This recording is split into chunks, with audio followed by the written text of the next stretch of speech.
Gusto mo bang iiyak siya sa'yo araw at gabi dahil nagsisisi siya na iniwan ka niya at gusto niyang babalik sa'yo agad-agad?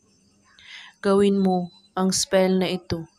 Napakasimple lamang itong gawin at napaka-epektibo basta't buo ang inyong paniniwala sa paggawa at walang ibang iniisip at pagdududa. Kunin mo ang papel at panulat. Isulat mo sa papel ang pangalan niya ng 3 beses. At pagkatapos, sa likod ng papel, isulat mo ito. Iiyak ka sa kakaisip sa akin. 3 beses mo ito isusulat. At pagkatapos, itupi mo ang papel hanggat ito ay maliit. At kumuha ka ng sibuyas at hatiin mo ito sa 2.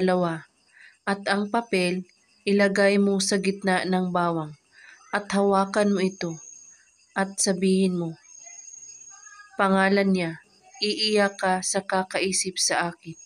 3 beses mo ito ulit-ulitin.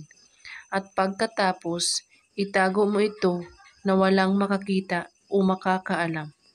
Gawin lang ito kahit anong oras at araw, basta't buo ang inyong paniniwala sa paggawa at walang ibang iniisip at pagdududa. At kung may katanungan po kayo ay magko-comment lang po sa baba. Maraming salamat sa panonood. May God bless us all.